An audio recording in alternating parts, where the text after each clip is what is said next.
কুরবানির সাথে আকিকা দেওয়া যাবে কিনা।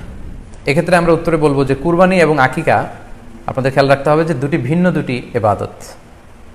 প্রথম কথা হচ্ছে ইবাদত ভিন্ন দুটি ইবাদত। কারণ কুরবানি এটা বছরের একটা নির্ধারিত সময়, জিলহজের 10 তারিখে, এবং তারপরে আরো 2 দিন বা 3 দিন, এই সময়গুলোতে আপনি কুরবানি করতে পারবেন। তাহলে এটা হজের মৌসুমে জিলহজ মাসে করতে হয় কুরবানি। কিন্তু আকিকা কিন্তু এরকম না। আকিকাটা যে কোনো মাসে হতে পারে।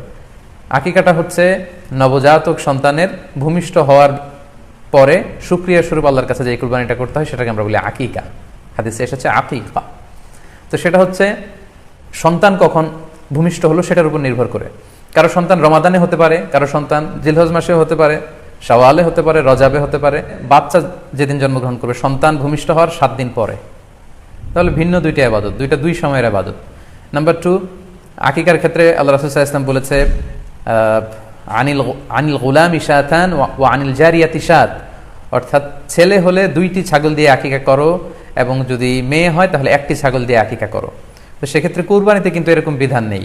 কুরবানিতে কিন্তু 1টি ছাগল দিয়ে আপনি কুরবানি করলে কুরবানি হয়ে যাচ্ছে, সেখানে 2টি ছাগল দেওয়া লাগবে এমন কোনো কথা নেই। তো এভাবে আমরা বুঝতে পারতেছি, খুবই স্পষ্টত কমন সেন্স খাটালেও আমরা বুঝতে পারতেছি, এবং আল্লাহ রাসূল সাল্লাল্লাহু আলাইহি ওয়াসাল্লামের ভাষ্যগুলো অনুসারে আমরা বুঝতে পারছি দুই ধরনের ইবাদত।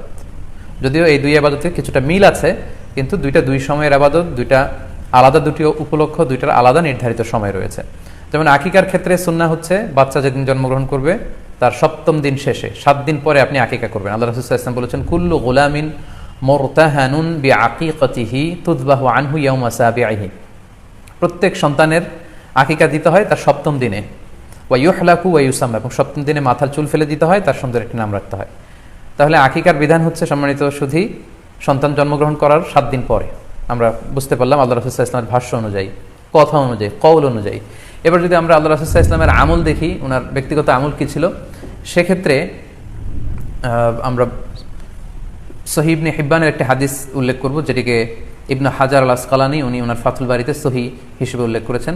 আয়েশা রাদিয়াল্লাহু তাআলা আনহার বর্ণনা, তিনি বলেন যে আক্কা রাসূলুল্লাহ সাল্লাল্লাহু আলাইহি ওয়াসাল্লাম আনিল হাসানি ওয়াল হুসাইনি ইয়াউমা সাবিঈ ওয়া সাম্মাহুমা। আল্লাহ রাসূল সাল্লাল্লাহু আলাইহি ওয়াসাল্লাম নিজে ওনার দৌহিত্র অর্থাৎ ওনার নাতি হাসান এবং হুসাইনের আকিকা নিজে করেছেন 7ম দিনে, এবং 7ম দিনে তাদের নাম রেখেছেন। একজনের নাম রেখেছেন হাসান, আরেকজনের নাম হুসাইন। অর্থাৎ হাসান রাদিয়াল্লাহু আগে জন্মগ্রহণ করেছিলেন, ওনার চেয়ে ছোট ছিল হোসেন, উনি পরে জন্মগ্রহণ করেছেন। তো ওনাদের জন্মের পরে 7 দিন পরে আল্লাহ রাসূল সাল্লাল্লাহু আলাইহি ওয়াসাল্লাম ওনাদের আকিকা দিয়েছিলেন, এবং 7ম দিনে উনি আকিকাও দিয়েছেন এবং তাদের নামও রেখেছেন। তাহলে আল্লাহ রাসূল সাল্লাল্লাহু আলাইহি ওয়াসাল্লামের কওলি হাদিস, ওনার ভাষ্য মতে আমরা জানলাম উনি বলেছেন 7ম দিনে আকিকা দিতে হয়, এবং ওনার ব্যক্তিগত আমল থেকে আমরা জানতে পারলাম যে উনি ওনার 2 নাতির আকিকা দিয়েছেন 7ম দিনে এবং নাম রেখেছেন। তাহলে এ থেকে আমরা সুস্পষ্ট বুঝতে পারি যে আকিকা দিতে হয় সন্তান জন্মগ্রহণ করার 7 দিন পর, 7ম দিনে। যদিও তবারানিতে আরেকটি হাদিস এসেছে যেখানে বলা হয়েছে যে আকিকা 7ম দিনেও দেওয়া যায়, 14তম দিনে দেওয়া যায়, 21তম দিনে দেওয়া যায়। যদি 7ম দিনে কেউ দিতে না পারে কোনো কারণে তাহলে 14তম দিন, না পারলে 21তম দিন। তাহলে সুস্পষ্টভাবে উল্লেখ আছে যে আকিকার সময়সীমা 7ম দিনের কথা আমাদেরকে বলা হয়েছে। তো সেক্ষেত্রে আপনার সন্তান জন্মগ্রহণ করলে আপনি শুকরিয়া স্বরূপ কুরবানি করবেন, আত্মীয় স্বজনকে খাওয়াবেন, আকিকার গোশত নিজেরাও খাবেন।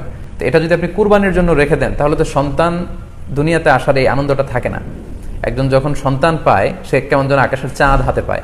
তো তখন তার 7 দিনের মধ্যে যে আনন্দটা থাকে, ওই দিন তার নাম রাখা হবে, আত্মীয় স্বজনরা আসবে, বাচ্চাকে দেখবে, দোয়া করবে, তখন আকিকা করে গোশত নিজে খাবেন, আত্মীয়দের খাওয়াবেন, পাড়া প্রতিবেশীদেরকে দিবেন। এটা হচ্ছে সন্তান ভূমিষ্ঠ হওয়ার উপলক্ষকে কেন্দ্র করে এই আকিকা। সো এটাকে কুরবানির সাথে মিক্স আপ করার কোনোই প্রয়োজন নেই, এবং এক্ষেত্রে সুস্পষ্ট গাইডলাইন হচ্ছে যে 7ম দিনে আকিকাটা দিতে হয়। সো আমরা যেন 7ম দিনে আকিকাটা দেই। তবে হ্যাঁ, এখন প্রশ্ন হচ্ছে 7ম দিনে কেউ দিতে পারেননি, 14তম দিনেও দিতে পারেননি, 21তম